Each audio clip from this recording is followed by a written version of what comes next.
Muito bom dia a todos, a todas que nos acompanham. Meu nome é Adriano Trindade, eu sou presidente do Comitê de Mineração aqui da Britcham e hoje nos encontramos para esse webinar que vai tratar da regulação minerária e dos minerais críticos brasileiros. Nós temos aqui um convidado, o Giancarlo Silva, que é geólogo da IGNIA. Mas antes de passar a palavra ao Giancarlo, e antes de começarmos a tratar, né, da regulação minerária e dos minerais críticos, eu tenho algumas mensagens aqui a transmitir. A primeira delas diz respeito aos agradecimentos, né? Nós temos que agradecer aqueles sem os quais esse webinar não aconteceria. Então, agradecemos aos associados da Britcham, né? Principalmente os associados mantenedores da Britcham, né? Cujas marcas elas estavam divulgadas no slide de abertura. Também gostaria de agradecer especialmente ao Giancarlo Silva, né, que é geólogo da IGNIA, Geologia e Meio Ambiente, é o nosso convidado de hoje, e agradecer a cada um de vocês, a nossa audiência, né, que nos acompanha hoje. A Câmara Britânica de Comércio e Indústria no Brasil, a Britcham, né, ela está presente aqui no Brasil e atua há 108 anos, né, e é o mais relevante fórum da comunidade empresarial e governamental entre o Brasil e o Reino Unido. Ela tem por finalidade o incremento do comércio, de investimentos, de serviços e relacionamentos bilaterais entre esses dois países. Nós temos atuação nacional, né, além da nossa presença em São Paulo, temos filiais também em Minas Gerais, no Rio de Janeiro e no Paraná.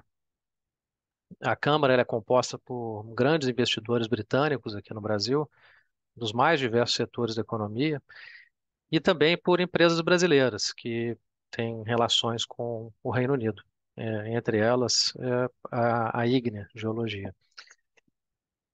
A Câmara ela tem, hoje em dia, ela é composta por 13 comitês temáticos, então vale a pena repassar cada um deles, né? Além do Comitê de Mineração, nós temos também comitês de infraestrutura, agronegócio, tecnologia, capital humano e educação, comércio e investimentos internacionais, economia e finanças, energia, comitê legal, tributário e regulatório, comitê de meio ambiente e sustentabilidade, comitê de saúde, comitê de defesa e segurança e comitê de riscos e seguros. Então, aos associados, fiquem à vontade para participar não apenas do comitê de mineração, mas também desses outros comitês. E a Câmara também atua junto à Comissão Consultiva de Advocacy, que a gente chama de CCA, né? E tem por objetivo tratar de temas prioritários, principalmente nas frentes envolvendo questões climáticas, questões tributárias e regulatórias. As atividades que nós realizamos, elas seguem, né, e reforçam essa missão da Britcham, né, de promover os negócios e as relações bilaterais entre Brasil e Reino Unido, né, para que haja ambientes empresariais diversos, né, inclusivos, prósperos, sustentáveis, né, servindo aos associados e contribuindo para o crescimento do comércio, da indústria, dos serviços e dos investimentos. Então eu convido, né, a todos a visitarem o site da Britcham, que é o www.britcham.com.br, e a participarem, né, dos próximos eventos, não apenas de webinars como esse, mas também dos vários eventos que a Câmara desenvolve. No que diz respeito a esse webinar, ele está sendo transmitido ao vivo pelo Zoom e também pelo canal da Britcham no YouTube. E o nosso convidado, Giancarlo Silva, ele vai fazer uma exposição e ao final haverá um espaço para perguntas da audiência. Essas perguntas elas devem ser feitas pela ferramenta de Q&A daqui da plataforma Zoom. Então, as perguntas elas vão ser submetidas a uma moderação e, infelizmente, nós não vamos poder considerar as perguntas feitas no YouTube. Essa interação é exclusiva aqui do Zoom. Então, porventura, se alguém estiver acompanhando pelo YouTube e quiser fazer uma pergunta, migre para o Zoom, né? Lá no chat do YouTube há um link para que vocês possam se juntar a nós aqui no Zoom. E quem quiser fazer alguma pergunta, né, peço apenas que indique o nome e a empresa para fins de identificação e ao final eu vou transmitir essas perguntas ao Giancarlo, né? Lembrando que, em razão do limite do tempo, né, haverá uma moderação e uma dessas perguntas justamente para que possamos fazer o melhor uso possível dessa hora que nós temos aqui para o webinar. Nosso palestrante de hoje, Giancarlo Silva, ele é um profissional que já tem mais de 14 anos de experiência, né? É formado em Direito pela Universidade Federal Rural do Rio de Janeiro e complementou sua formação com uma pós-graduação em Direito Ambiental e Minerário pela Pontifícia Universidade Católica de Minas Gerais, que é a PUC Minas. Ele é especializado em consultoria de mineração, tem foco em gestão de títulos minerários, na regulamentação do setor aqui no Brasil e tem ampla experiência na elaboração, na preparação de material técnico, né, relacionado a processos administrativos perante a Agência Nacional de Mineração e o Ministério de Minas e Energia. Giancarlo, muito bem-vindo. Obrigado por ceder seu tempo aqui a nós, a esse webinar, e transmito a palavra a você para a sua apresentação aí por mais ou menos 35 minutos. Bom dia, Adriano. Bom dia a todos. Bom, primeiro, antes de tudo, eu queria fazer só uma pequena correção. Na verdade, a minha formação, ela é de geologia, né, na graduação, e eu me especializei em direito minerário e ambiental pela PUC. Sem Então, na dúvida, até te essência, apresentei como geólogo, você tem toda a razão. Peço é, desculpas. não, tudo bem. Na essência, a empresa é uma empresa de geologia.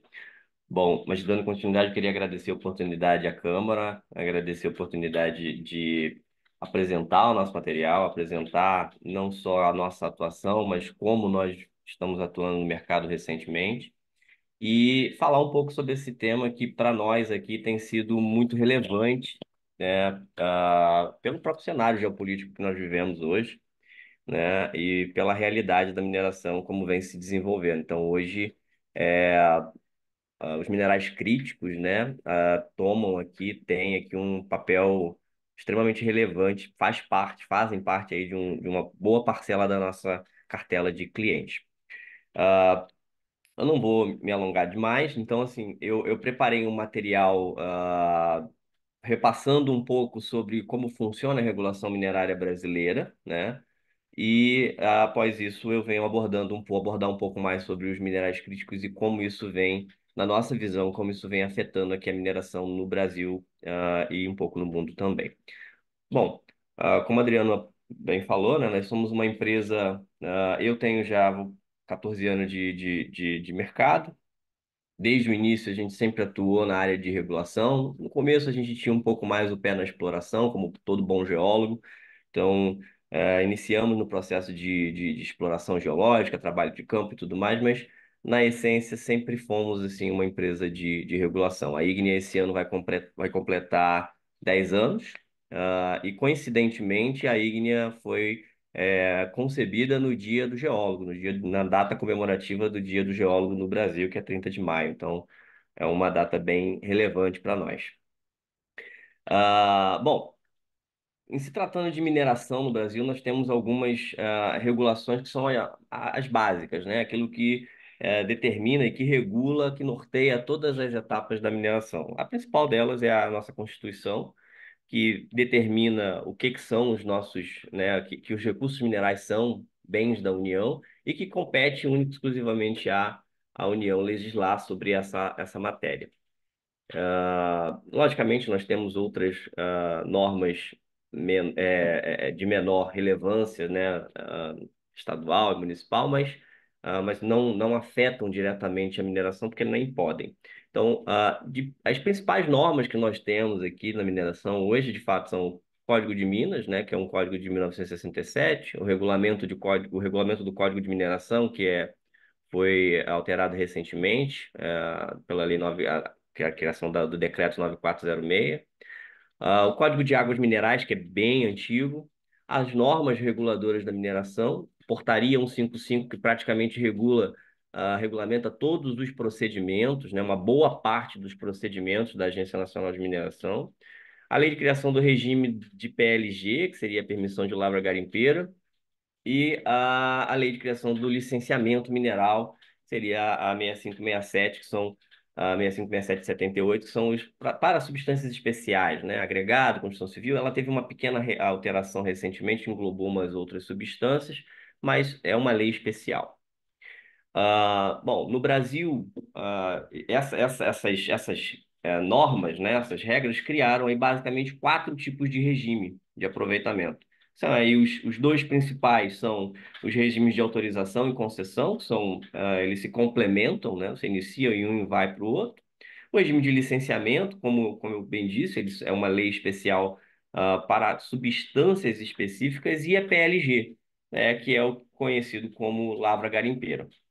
A gente tem também um outro tipo, não é bem um tipo de regime, mas uma forma de aproveitamento que seria pelos municípios, pelas autarquias, que seria o registro de extração, né? Que é uma atividade, né? Seria uma atividade bem restrita, com limite de área de até 5 hectares, e voltado somente ali para substâncias que são empregadas diretamente em obras municipais ou estaduais. Então, não tem aproveitamento econômico, não pode ter aproveitamento econômico. Então, não é considerado muito bem um regime, mas também é possível, né, os municípios e os estados podem fazer uso, né, das substâncias minerais através desse procedimento.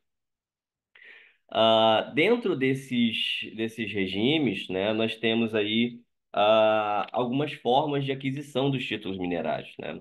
E basicamente quatro formas de aquisição, que seriam os requerimentos, propriamente dito, né? Que seriam requerimentos iniciais sobre áreas livres em cada uma daqueles regimes que eu demonstrei anteriormente. Esses requerimentos também englobam a transformação. Por exemplo, você pode sair de um regime de autorização e passar para um regime de licenciamento, ou sair de um regime de autorização e sair para um regime de PLG, enfim, mas também é requerimento. Você tem as transferências, que podem ser definitivas ou temporárias, e aí as definitivas você tem as cessões, que podem ser parciais ou totais, né, dividindo o título ou transferindo totalmente o título minerário.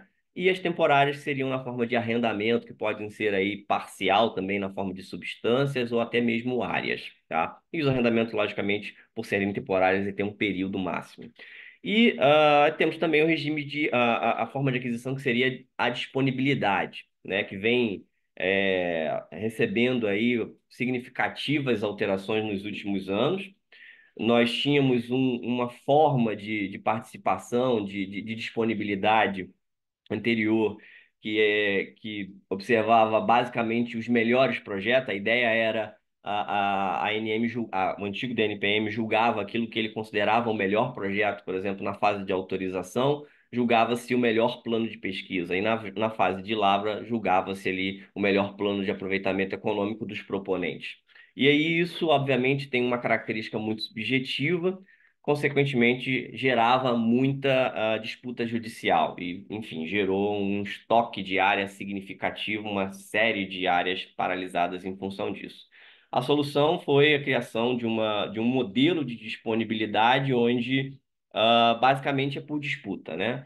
Então, hoje você tem uma oferta pública de títulos minerários, numa primeira etapa. Essa oferta pública é aberta, né, através de um sistema eletrônico. Os interessados manifestam interesse nessas áreas. Se houver apenas um interessado, ele ganha o direito de requerer a pesquisa ou a lavra dessa área, a depender do regime que ela se encontra, da fase que ela se encontra. E se houver mais de um interessado, vai para a disputa. E aí essa disputa tem, o principal critério de disputa é a maior oferta financeira, ou seja, é um leilão, né, fechado, você não consegue ver as ofertas dos outros concorrentes. Durante 15 dias você oferta seu valor, e quem ofertar o maior valor no final leva o direito de requerer. Existe também a disputa através do critério social, que aí está vinculada somente às lavras garimpeiras. Aí obedece uma série de critérios quanto à localização do proponente, há quanto tempo ele era garimpeiro, enfim, tem uma série de critérios sociais que podem ser observados. O importante é que cada edital pode ter uma característica diferente, mas na essência são basicamente essas regras. Hoje a gente tem, isso aí está definido pelo Código de Mineração, nós temos áreas máximas, né? Nós temos as principais áreas, basicamente todas as substâncias estão ali com áreas máximas de até 2.000 hectares, tá? Exceto as rochas ornamentais e algumas outras ali que são focadas em 1.000 hectares. As substâncias de construção civil, água, gemas, enfim, 50 hectares. E nós temos uma diferença ali na região do que a gente conhece como Amazônia Legal. Dentro dessa região de Amazônia Legal, nós temos um limite de até 10.000 hectares para todas as substâncias que estão incluídas aqui nesse item. Seriam as substâncias metálicas, fertilizantes, enfim. Ah, bom, dentro do regime de concessão, relevante aqui é o seguinte: durante a forma de aquisição, nós temos aqui uma série de sistemas eletrônicos na ANM. Então, hoje nós temos, basicamente, hoje para aquisição da autorização de pesquisa, nós utilizamos o REPEN, né, que é um sistema separado, à parte, e para juntada e gerenciamento dos processos minerários, para transferência, outros procedimentos, nós utilizamos o protocolo digital e para disponibilidade, utilizamos o SOPLE. Então, hoje nós temos não é um problema, mas eu considero que seja uma situação, um desafio, né, que seria tentar interligar um pouco mais esses sistemas. Hoje, principalmente na forma quando a gente fala de substância mineral, nós temos uma defasagem entre a conexão desses sistemas. Se você entrar no DIPEM, né, que é um sistema de investimento em pesquisa mineral, você vai ver que as substâncias que existem lá são umas. No requerimento, você tem uma diferença dessas substâncias, então a ANM vem tentando unificar ao máximo esses sistemas há um bom tempo. Tem feito um bom trabalho na criação desse sistema, diga-se de passagem, né? Se nós formos comparar com a realidade de antigamente, né? Hoje nós temos um bom conjunto de sistemas de gerenciamento e de aquisição de títulos minerários, tá? Faltou dizer também que nessa a disponibilidade temos um novo edital de disponibilidade que está para acontecer, né? Praticamente já a ANM já deliberou todas as situações que precisavam deliberar e publicou recentemente, né, um despacho no sistema SEI, sistema interno da ANM, um prazo para liberação da lista de novas áreas no dia 14 de maio. Então, a nossa expectativa é que a próxima disponibilidade comece no dia 14 de maio. Bom, aqui eu trouxe um pouco mais, né? Eu detalhei um pouco mais aqui como dentro do sistema de autorização barra concessão, como que isso funciona praticamente para todos os processos minerários. Logicamente, isso não se aplica aos regimes de licenciamento, PLG e registração e demais. Enfim, esse flowchart aqui se aplica somente à autorização e concessão.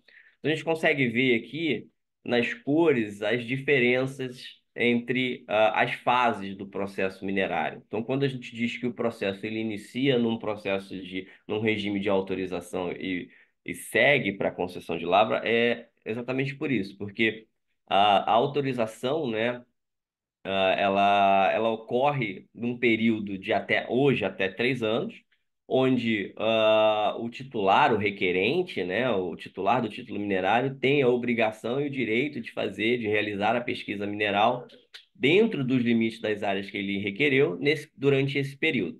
Então, durante esse período, né, aí ele está materializado aqui pela coloração mais azulada, né, você tem aí a emissão do alvará de pesquisa, a execução da pesquisa e a confecção e apresentação do que a gente chama de relatório final de pesquisa. Então, essa é a vida de um processo de alvará de pesquisa mineral. Logicamente, em alguns casos, 3 anos não é o suficiente, tá? Em uma boa parte dos casos, 3 anos não é o suficiente para você entender um depósito mineral e entender todas as características geológicas desse depósito. E aí, pensando nisso, a ANM, né, Código de Mineração, já prevê uma possibilidade de prorrogação do alvará de pesquisa. Essa prorrogação, ela está bem norteada ali pelo Código de Mineração e pelo regulamento do Código de Mineração, mas ela ainda tem alguns pontos que são uns desafios para o titular de mineração hoje, tá? Então, assim, a primeira prorrogação, o Código, a legislação entende que isso é um direito do minerador. Logicamente, a ANM vai avaliar os trabalhos que foram executados, se a pesquisa de fato foi executada e se tem uma justificativa técnica geológica para a continuidade da pesquisa. Ou seja, o titular realmente pesquisou, se pesquisou e encontrou uma substância que de fato pode ter um potencial mineral futuro, se ele provar isso, se ele conseguir provar isso, a primeira prorrogação ele consegue garantir, né? Ele recebe aí um período máximo de até 3 anos, logicamente não necessariamente, desculpa, não até 3 anos, mas o máximo, o período máximo que ele vai ter direito vai ser o período máximo igual ao período máximo do alvará original. Então, se ele receber um alvará de 3 anos, ele vai receber no máximo 3 anos. Logicamente, se a ANM avaliar que precisa reduzir isso para 1 ou 2 anos, ela tem essa prerrogativa. O titular pode indagar, pode questionar, mas a ANM tem essa prerrogativa. Ah, uma outra questão relacionada à pesquisa mineral e à prorrogação é muitas das vezes ocorrem um não acordo, não ocorre o acordo com o proprietário do solo, tá? Então, não havendo esse acordo com o proprietário do solo, logicamente o titular, né, fica ali impossibilitado de adentrar na propriedade e executar a pesquisa em loco, tá? E aí, se o titular conseguir provar essa realidade, né, ele consegue mais de uma prorrogação. A ANM consegue garantir mais de uma prorrogação. Só que essa prorrogação, essa sucessiva prorrogação, ela só pode ser garantida desde que ele, de fato, demonstre essa realidade. E hoje o entendimento não está passivo, isso ainda, eu entendo que ainda tem uma certa brecha para uma discussão, mas existem alguns entendimentos da Procuradoria, e a forma de demonstrar isso é, de fato, através de uma ação judicial para a determinação do acordo judicial entre as partes. Havendo esse ajuizamento dessa ação, a ANM entende que é possível garantir uma segunda prorrogação e sucessivas prorrogações. Uma outra forma também de se garantir uma segunda ou sucessivas prorrogações é quando a pesquisa mineral depende de um processo de licenciamento ambiental. Muitas das vezes, não só o licenciamento, mas também autorizações enfim, títulos autorizativos ambientais, né?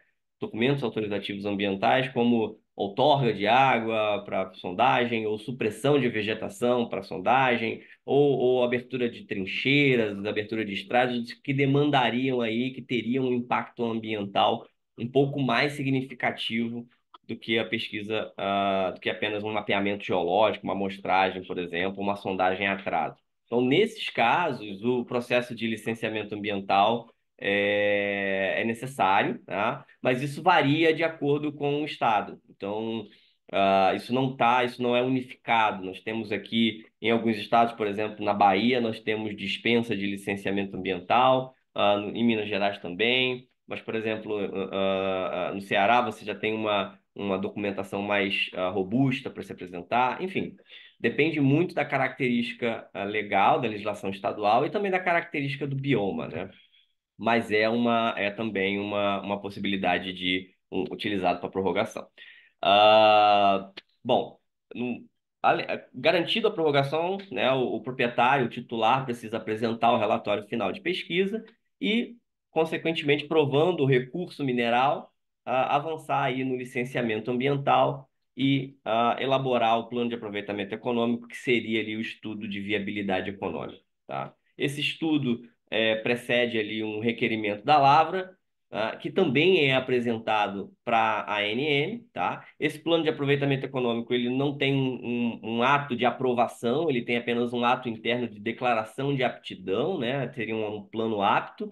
E nesse ponto em específico, a ANM pede a demonstração do licenciamento ambiental para seguir com a concessão de lavra. Então, o titular demonstrando ali que tem o licenciamento, pelo menos minimamente um licenciamento de instalação, a ANM encaminha ali para a emissão da concessão de lavra e, posteriormente, a licença de operação nos estados, logicamente, e, consequentemente, a operação da lavra. Então, esse é um rito que leva aí, em média, tá? Tem levado aí, em média de 7, 8 anos, não só por conta do procedimento, né? Não só por conta de uma questão legal da ANM, não, mas também por conta da complexidade e da maturação do projeto minerário. Bom, dentro dessa realidade, nós usamos aqui uma pequena tabela que determina ali as obrigações de cada uma dessas fases, né? Então, nós temos ali dentro do requerimento, prazo de emissão do alvará, dentro da fase de alvará de pesquisa, nós temos o início dos trabalhos, o direito de renúncia sem apresentação de pesquisa, nós temos as prorrogações de título, como eu mencionei, nós temos o vencimento do alvará. Aqui nós já colocamos aqui os 4 anos, né, mas ainda não está regulamentado muito bem, ainda não está inserido, então os alvarás só tem até hoje, só tem 3 anos. Temos o DIPEM, que é uma declaração que tem que ser apresentada todo dia 30 de abril de cada ano, relativo ao ano anterior. A taxa anual por hectare, que é corrigida é paga ou em janeiro ou em julho, e corrigida pelo IPCA. O direito de requerer a lavra, como eu falei, a comprovação do licenciamento ambiental e, na fase de concessão, a emissão de posse, o início da lavra e os relatórios anual de lavra e a CEFEM. A CEFEM, ela teve uma nova regulamentação recente, que eu acho que é o DIEF, que é um novo sistema de apresentação dessa apuração. Mas, enfim, essa tabelinha, a gente usa muito bem ela, apresenta isso para os clientes, é muito clara, muito específica, e aqui já demonstra todas as obrigações que o cliente tem, as principais obrigações. Logicamente, tem exigência ou alguma coisa ou outra que, dependendo da característica do título, pode se inserir, mas basicamente essas são as obrigações da fase de autorização barra concessão. Além disso, nós temos algumas características territoriais regionais, tá? E aí aqui eu trago 3 características que são positivas, né? E alguns pontos que são alguns não empecilhos, mas desafios para investidores, principalmente investidores internacionais, tá? Nós temos aqui a Zona Econômica Exclusiva, que são áreas ali compostas ali na plataforma continental no mar, né, brasileiro, mar territorial brasileiro, e na zona econômica exclusiva, propriamente dito, nós temos a faixa de fronteira e a Amazônia Legal, como eu bem disse anteriormente. A faixa de fronteira, o principal desafio, né, é o que a gente vê em relação à distribuição do capital do investimento. Pelo menos 51% do capital dos projetos de mineração nessa região precisam pertencer a brasileiro, e a administração e a gerência com maioria de brasileiro. Logicamente, isso tem uma característica de proteção, né? Mas proteção de fronteira propriamente dita, não de mercado em si. Então, quando ela foi concebida, essa lei, quando foi concebida, tinha essa característica.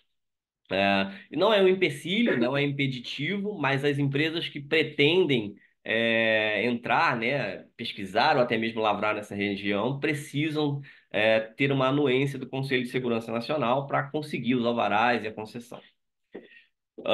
Em relação à Amazônia Legal, como eu disse, a gente tem um limite máximo ali aumentado de até 10 mil hectares, e isso é uma característica de tentativa de desenvolvimento dessa região, né? Então, a mineração também acaba recebendo esse benefício, né? De ter mais área para pesquisar. Em contrapartida, nessa região, nós temos uma reserva legal de até 80%, né? De 80% da região das propriedades rurais. Então, nós temos ali uma característica ambiental, no caso de bioma amazônico, logicamente, nós temos uma característica ambiental um pouco mais restritiva. Bom, essa é a visão geral da ANM até ontem, né? Até hoje de manhã, nós temos 234.368 processos minerários ativos, tá? Esses processos aparecem no cadastro mineiro, alguns deles podem estar em caducidade, em deferimento em curso, mas eles estão ativos hoje e é esse o pack de processos que a ANM gerencia. Então, e lógico, nas mais variadas fases.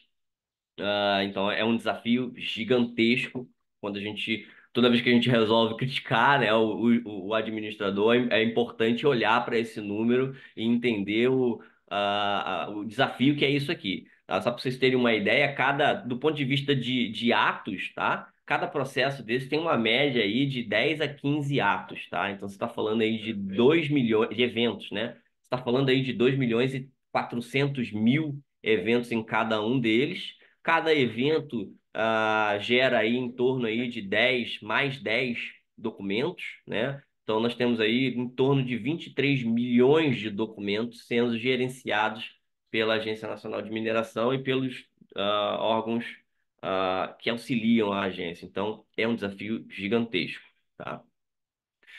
Ah, Agora, em se tratando em minerais críticos, é importante, eu fiz esse arcabouço para poder falar sobre os minerais críticos e estratégicos. Uma das primeiras denominações, os primeiros locais onde ele aparece é no Plano Nacional de Mineração 2030, que define ele ali através de três situações específicas, tá? E aí essas três situações, elas voltam a aparecer, logicamente, com base nesse Plano Nacional de Mineração, que é um planejamento, né, uma política pública. Ele volta a aparecer na resolução, no decreto 10.657 de 2021 e na resolução do Ministério de Minas e Energias, número 2 de 2021. Basicamente é a mesma característica, então são divididos em bens minerais de que o país depende de alta importação, né? Bens minerais que têm importância tecnológica e bens minerais que têm relevância para a balança comercial do país, tá? Esse decreto 10.657, ele tem um objetivo muito específico para esse tipo de minerais, tá? Que é o processo, o auxílio no processo de licenciamento ambiental. Então, não é segredo para ninguém, para quem atua nesse ramo, que o licenciamento ambiental ele não é um entrave. A gente não pode chamar ele de um entrave, mas ele é uma etapa extremamente relevante do processo de pesquisa e lavra, tá? Então, e muitas das vezes, em alguns casos, ele é considerado até tem esse cenário meio antagônico, que eu discordo totalmente. Eu acho que é tudo a mesma coisa, né? A gente não consegue provar viabilidade, não consegue transformar recurso em reserva sem falar de viabilidade ambiental. Mas por ter essa característica, né, de restrição, muitas das vezes, e de necessidade de provação, de estudos ambientais e tudo mais. Esse processo muitas das vezes vem sendo encarado como antagônico. Então, por isso, né, e aí foi uma iniciativa do governo passado, de criar esse procedimento, né, de criar esse apoio ao processo de licenciamento ambiental focado aí em minerais estratégicos e minerais críticos, que aqui a gente tem encarado eles como basicamente a mesma coisa para o Brasil, tá? Então, isso é extremamente relevante, né? Porque é uma etapa que toma uma significativa força e investimento e muitas das vezes não atrai investimento, afasta os investimentos estrangeiros, e eu posso falar da minha experiência, né? Os principais pontos que são abordados nas reuniões são o acesso à propriedade do solo, né? Quando a gente é consultado por empresas estrangeiras, são o acesso à propriedade do solo e o tempo de análise na Agência Nacional de Mineração e o licenciamento ambiental. Então, esse é um tripé que a gente vem observando, que a gente vem sempre sendo muito demandado, tá? E aí nós temos aqui a lista, né? Que essa lista foi definida através da resolução número 2 de 2021. E aí, bom, ele separa aqui, novamente, em alta importação, né? Que depende de alta importação, alta tecnologia, balança comercial. E aí nós temos ali quatro substâncias minerais que estão nos dois também. Estão tanto como alta tecnologia, quanto relevância para a balança comercial, que é o cobre, grafita, o nióbio e o urânio, tá? Ah, o cobre, a grafita, ela tem uma característica muito importante, porque nós temos visto alguns estudos, alguns projetos do mercado chinês que têm demonstrado aí a possibilidade de produção de grafita artificial, com a mesma qualidade da grafita natural, então isso vai impactar significativamente na procura e, quem sabe, até no mercado futuro desse minério. Eu não tenho informações, isso é muito novo, né? A gente não tem muitas informações fáticas sobre isso. Então, é uma coisa que a gente sempre tem que estar monitorando. Mas o cobre, o nióbio e o urânio são, de fato, extremamente relevantes para a transição energética. E não há como se falar disso, de transição energética, basicamente sem essas substâncias, né? E aí eu separei aqui três substâncias que têm demandado significativamente as consultas, principalmente de empresas estrangeiras, canadenses e australianas. São minério de lítio, todo mundo sabe, terras raras mais recentemente e o minério de urânio, tá? O minério de urânio, ele tem uma característica extremamente restritiva, eu vou abordar um pouquinho mais à frente, mas ele é extremamente restritivo por conta do monopólio, né? A pesquisa e lavra de urânio é considerada como um monopólio da União. Então, nós temos uma limitação legal muito grande para atuar no urânio. E eu vou falar o quanto isso impacta também nos outros projetos, tá? Aqui nós temos aqui alguns mapas que mostram a localização dos principais projetos, não projetos, tá? Aqui basicamente a gente tem processos minerários nas mais diversas fases, requerimento, autorização, direito, requerimento da lavra e concessão de lavra, para todas essas substâncias que eu relatei aqui. Então aqui nós temos aqui os minerais que são considerados de alta importação, que seriam enxofre, minério de fosfato, potássio, molibdênio. Então aqui nós temos esse rol de substância, tá? Dá para ver que ele está bem distribuído, né? Eu também vou mencionar um pouco mais à frente sobre esses processos minerais que estão na zona econômica exclusiva, que estão localizados no mar. São processos extremamente relevantes, e têm um potencial significativo, essas oportunidades na costa brasileira. Aqui nós temos os minerais, né, que são considerados de alta tecnologia. De novo, nós temos todos esses elementos, exceto aqui eu retirei o lítio, tá? Nós não temos o lítio aqui nesse mapa, tá? Aqui nós temos alta tecnologia e balança comercial, você vê que eles estão bem distribuídos, tá? Ah, e aqui nós temos o que tem relevância para a balança comercial. O que isso aqui demonstra para a gente, pessoal? Demonstra a riqueza geológica que o Brasil tem. É lógico que nós temos ali, entre o processo de ser um requerimento, de sair de um requerimento para virar uma concessão, nós temos aí uma estatística de 1.000 para 1, ou seja, a cada 1.000 áreas, uma vira mineração, de fato. Mas isso demonstra o potencial que o Brasil tem, né? Nós temos aqui basicamente a tabela periódica, né? Nós temos uma deficiência ali em cobalto, alguma coisa, porque, no meu entendimento, existem territórios ali que ainda não foram explorados, mas que vão demonstrar potencial para isso, tá?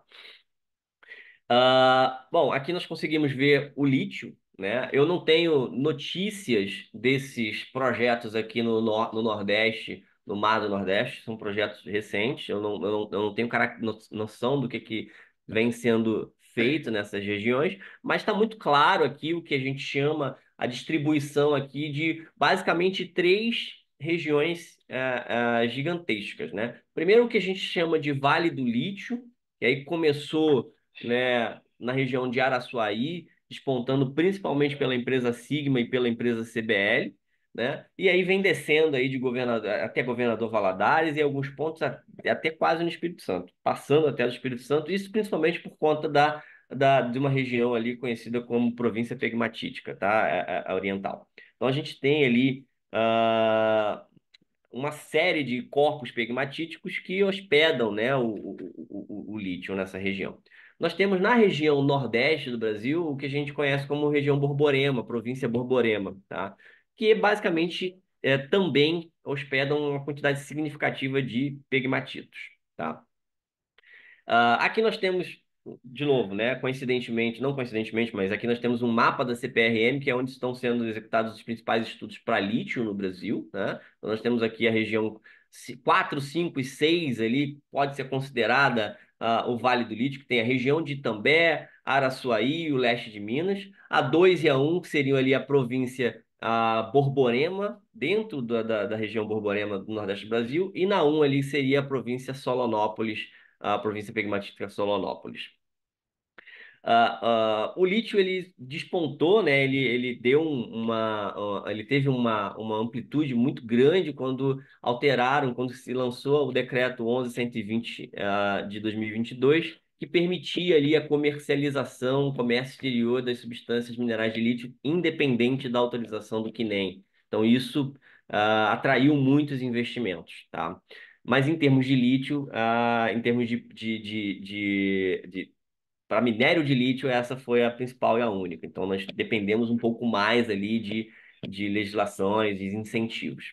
Urânio, como eu disse, nós não temos projetos de urânio significativos, nós não temos projetos particulares de urânio significativo ocorrendo no Brasil, né? Nós temos projetos de urânio em participação, né, com o governo brasileiro, mas nossa indústria de urânio é muito pobre, né? Por conta desse monopólio, nós não sequer conseguimos fazer a pesquisa. Então, e aí isso é algo que é extremamente problemático, tá? Porque nós temos a criação aqui, nós temos a figura das indústrias nucleares brasileiras, que tem como objetivo, né, a União utiliza a ANB para fazer a pesquisa e a lavra, tá? Essa pesquisa e lavra pode ser feita aí em parceria com empresas privadas. Tá? E essa pesquisa e lavra, ela sempre deve ocorrer através da comunicação, ela se inicia através da comunicação da ocorrência de urânio ou tório dentro dos processos minerários. E aí, essa palavra, ela é extremamente ampla, porque nós não temos muito bem definido na legislação o que seriam essas ocorrências.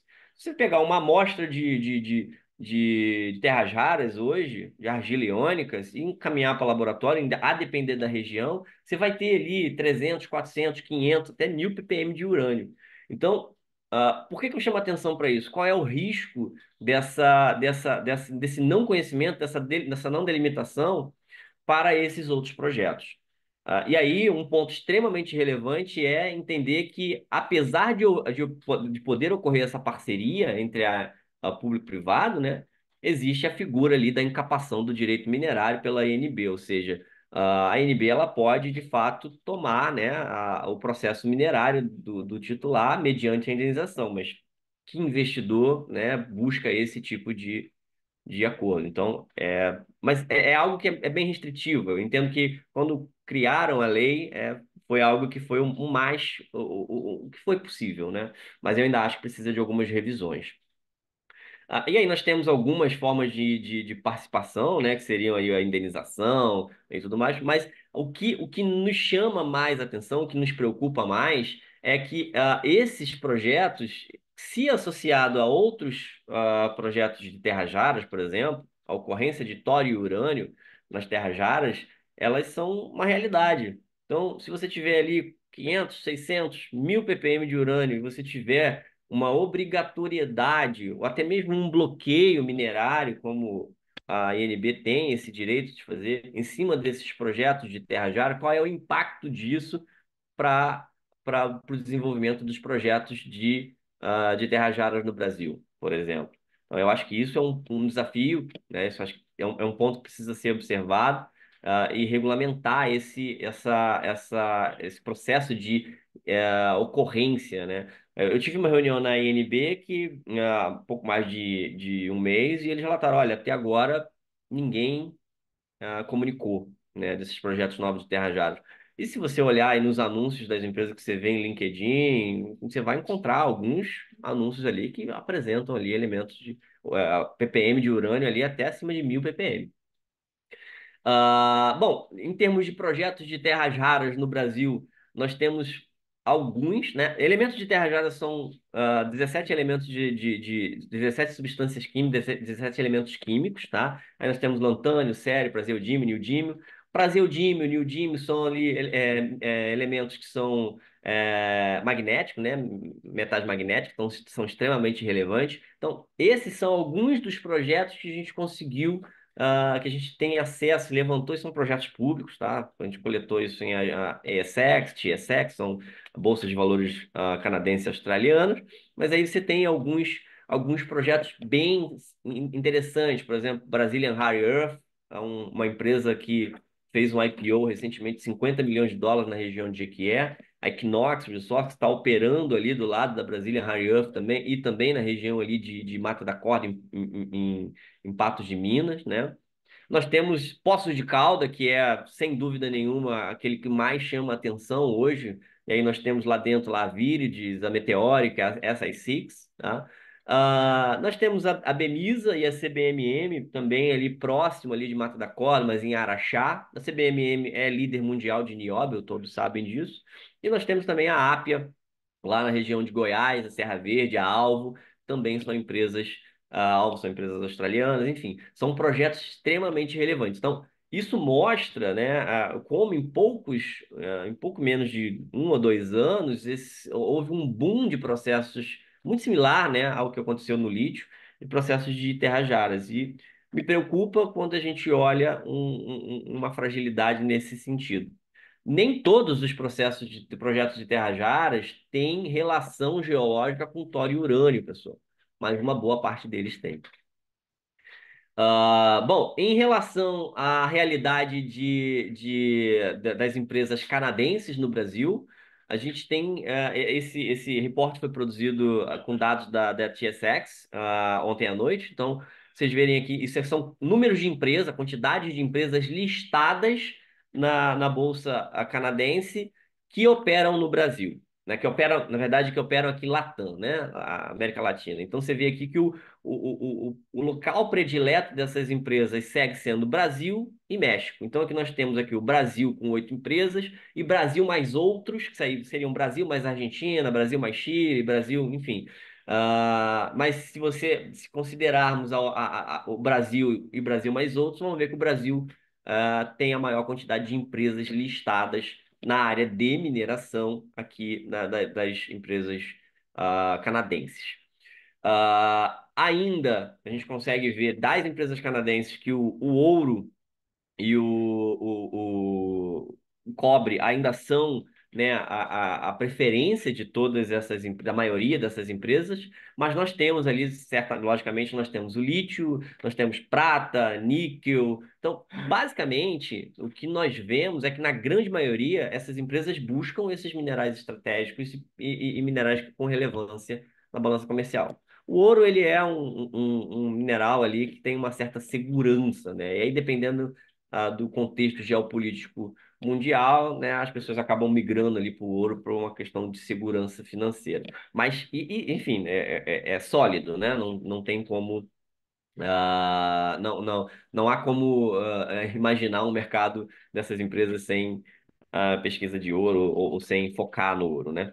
Ah, a- Voltando aqui sobre esse assunto, o único ponto em que eu encontrei até hoje, né, alguma referência em termos de percentual de urânio e tório, é quando você começa a falar ali sobre o controle de exportação, onde a gente tem ali, no momento em que você vai exportar uma substância mineral, um minério, e aí tem um rol de minérios que precisam ser testados. Se ele tiver mais de que 0,05% de óxido de urânio, ele tem que ser, você tem que retirar esse material e devolver. E a mesma coisa para o tório, só que aí 0,2%. Mas isso já é na exportação, lá na frente já é produto. O que a gente está falando é na pesquisa. Então, assim, qual é o impacto dessa realidade na pesquisa mineral, né? E como isso pode impactar nos projetos de terras raras. Bom, para finalizar, eu separei aqui, vou ser bem breve, uma substância que eu entendo que ela não faz parte dos minerais críticos, mas ela tem um potencial absurdo para fazer parte disso. São os granulados bioclásticos de calcário. Esses granulados, essas substâncias elas são provenientes elas têm uma origem biológica. Eles no passado, há milhões de anos, eles eram algas, dos mais variados tipos de algas, que retiram algumas substâncias minerais da água e no seu ciclo de vida, eles se petrificam, literalmente se petrificam ao morrer. Ao morrer, essas algas elas se desprendem, tá? E elas ficam ali rolando no assoalho oceânico, na plataforma continental, e aí ganha o nome de rodolito. É literalmente uma bolinha, tamanho de uma batata, e por ela ficar rolando, ela fica com essa forma esférica, a gente chama ela de rodolito. No decorrer dos milhões de anos, ela se desagrega e ela vira uma areia. E aí entenda a areia como fração granulométrica, como tamanho. E aí essa areia fica mais ou menos parecido com o que vocês estão vendo. À esquerda nós temos aqui ela um pouco desagregado, a gente chama de granulado, areia de granulado bioclástico, e à direita ali seria o rodolito, tá? Esse material, em alguns pontos, ele é 98% composto de carbonato de cálcio. Então, só aí ele já é um corretivo agrícola gigantesco e tem uma aplicação significativa. Tá? Mas, além disso, o desenvolvimento dessa substância, na pesquisa da substância, é muito preliminar. Então, ela tem um potencial para armazenar magnésio, ferro, alumínio, enfim, uma série de substâncias que pode ajudar muito e tem ampla aplicação na agricultura. E aí, por isso, eu entendo que ela pode vir a fazer parte dos minerais críticos no futuro, porque ela pode reduzir a dependência de importação de fosfato no Brasil. Tá? Ela não pode substituir, mas se alguns estudos já demonstram que quando ela é utilizada em conjunto, ela tem uma capacidade de redução significativa. A ocorrência dela se dá praticamente em toda a costa brasileira. Então, aqui nós temos três projetos que são da CPRM, tá? No Rio Grande do Norte, na Paraíba, no Pernambuco, ou seja, tem recursos calculados, substância existente, está lá o processo, tá? E nós temos aí estudos que foram feitos pelo DNPM há mais de uma década já, que falam da ocorrência desses minerais desde Fortaleza até aqui, né, o sul do Espírito Santo, tá? Os desafios, logicamente, são enormes. A pesquisa mineral nessas regiões é extremamente complexa, por estar debaixo d'água, obviamente, e por uma questão biológica, ambiental, necessitam de estudos ambientais densos, né? Porque nós não conhecemos muito uma boa parte desses biomas. Mas é uma oportunidade e eu entendo que o Brasil deve avançar nesse sentido e estudar um pouco mais esses projetos no futuro. Bom, em termos de material, foi isso que eu preparei para vocês. E eu espero que tenha atendido às expectativas. E novamente eu agradeço a oportunidade e fico aberto aí às perguntas. Não, Giancarlo, nós é que agradecemos. Achei que a apresentação foi super rica, né? Você não só trouxe a parte regulatória, mas nos mostrou aqui vários projetos, né? E como é que eles se distribuem no nosso território. Eu achei muito interessante. E eu até tinha algumas perguntas aqui para você, minhas, mas para privilegiar aqui a nossa audiência, a gente recebeu duas aqui pelo Q&A que eu queria fazer especificamente para você. A primeira delas do Carlos Peixoto, né, da H2 Ilium. Ele menciona que no valor de hoje, tem uma reportagem fazendo referência à CBMM, né? CBMM, grande produtora de nióbio. Então, volta e meia, o nióbio está na boca do povo, né? Não é a única produtora de nióbio, mas é a mais importante, que tem o maior volume de produção, não só no Brasil, como no mundo. E o que o Carlos Peixoto pontua é que essa reportagem chama atenção para o fato de que 95% da produção é exportada. Na verdade, o que é exportado é o ferro nióbio, né? E, e, e, e ele acentua aqui o fato de que, apesar de ser exportado o ferro nióbio, depois, eventualmente, vai ser importado um material já totalmente industrializado, com alguma forma de agregação de tecnologia. Então, ele pergunta a sua opinião aqui, se é possível reverter essa tendência, né, de exportar produtos ou Yeah. commodities ou produtos semi-elaborados, né? Eu até acho que no caso da CPMM o produto ele já tem um grau de industrialização importante, né? Mas enfim, eu acho que é usado mais como exemplo. Então, essa é uma pergunta. E a segunda pergunta, feita pelo Marcos Moraes, na hora que você mostrou aqui as áreas específicas, né, sujeitas aqui a uma atenção e algumas regras especiais, você fez referência à faixa de fronteira, em uma É, legislação de 1979, né? E aí pergunta o Marcos Moraes o seguinte, que algum tempo atrás havia grande morosidade, né, no processamento direitos minerários ou processos minerários na faixa de fronteira. Eu já sofri muito com isso. E aí ele É. pergunta se na sua experiência isso aí melhorou ou se continua, ou se o problema continua igual. Bom, em relação à primeira pergunta do Carlos Peixoto, eu acho que o principal ponto é que a gente precisa de mais projetos de nióbio, né? Isso é fato. A CBMM ela controla uma jazida extremamente importante e gigantesca, né? Então, ela detém esse título minerário, detém esse projeto, e a gente tem alguns outros projetos acontecendo, mas são projetos menores, não são do porte da CBMM. Então, num primeiro momento, eu acho que a gente precisaria de uma política ou alguma coisa, até mesmo por parte da CPRM, para incentivar mais o desenvolvimento desses projetos e conhecimento do nióbio no Brasil. Não é uma substância mineral simples, tá? Não é, são ambientes geológicos muito específicos, mas eu acho que a gente tem no ambiente geológico para isso. Então, a gente precisaria diversificar mais em termos de projeto. E em relação a exportar o material e comprar de volta o produto, isso é infelizmente, é algo que é uma realidade brasileira, infelizmente, né? Isso acontece com diversos commodities. E eu vou pegar um gancho até para a gente abordar a questão das terras raras, para a gente não deixar, isso é importante a gente não deixar acontecer até mesmo com as terras raras, porque é um desafio para a indústria, ainda é um desafio para a indústria hoje, o processo de lixiviação das terras raras brasileiras, ou seja, retirar as terras raras da argila iônica e transformar isso em bem mineral. E hoje quem domina isso é a China. A China domina isso muito bem. Então, em termos de produção de produto, né, em termos de produto em si, eu diria que a gente precisa de uma melhor industrialização, a gente precisa de incentivos para a indústria, para desenvolvimento de processos, tanto para nióbio quanto para todos os outros commodities. O lítio também é um ótimo exemplo disso.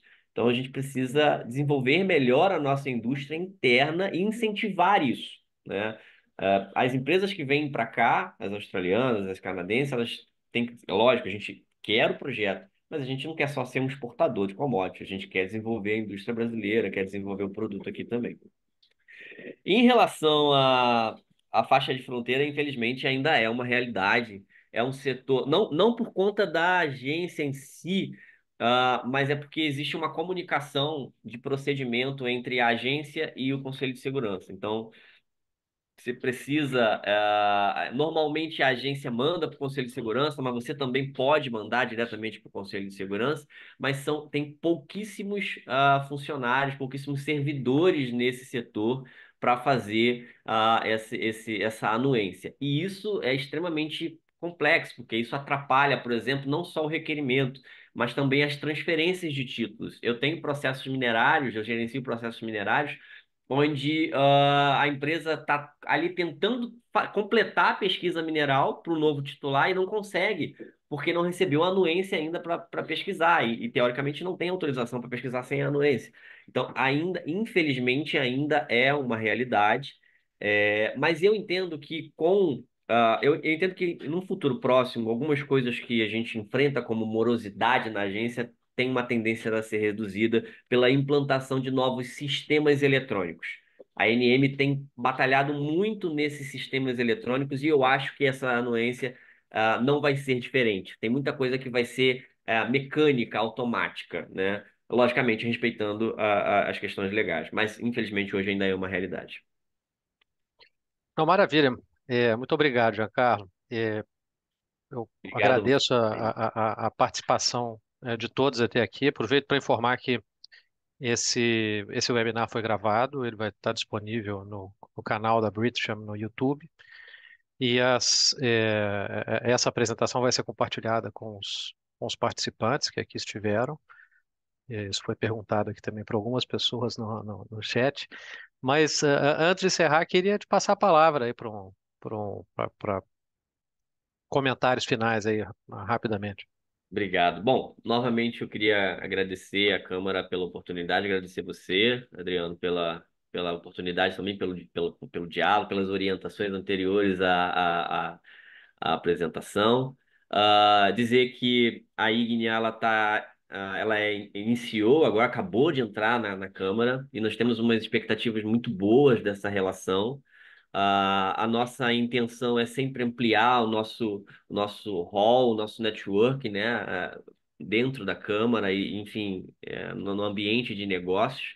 E eu acho que essa Câmara Britânica tem essa característica do que a gente busca, né, essa característica internacional, e principalmente porque a gente vem sendo demandado de forma bem grande aqui, de uma forma bem significativa em relação essas empresas estrangeiros no Brasil. Então, mais uma vez eu agradeço a oportunidade e a gente está aqui sempre à disposição da Câmara e dos associados e, enfim, de qualquer pessoa que precisar de algum apoio, de algum auxílio, é só nos buscar aqui que a gente pode auxiliar aqui e ajudar com um grande prazer. Bom, obrigado, Giancarlo. E esse é justamente um dos papéis da Câmara, né? Estabelecer o fórum para discussão de temas de interesse e o networking entre pessoas e empresas, né? Com atuação nas relações bilaterais, né? Brasil-Reino Unido. E justamente pensando nisso, né? Eu queria convidar todos para visitar o site da Britcham para verificar os próximos eventos organizados pela Câmara Britânica. Praticamente toda semana tem um evento diferente de um daqueles 14 comitês, né, os 13 que eu mencionei, mais o nosso. Então, a Câmara é muito dinâmica, não deixe de conferir. Mais uma vez, obrigado, Giancarlo. Obrigado a todos que nos acompanharam e retornamos no nosso próximo encontro. Até logo. Muito obrigado, bom dia.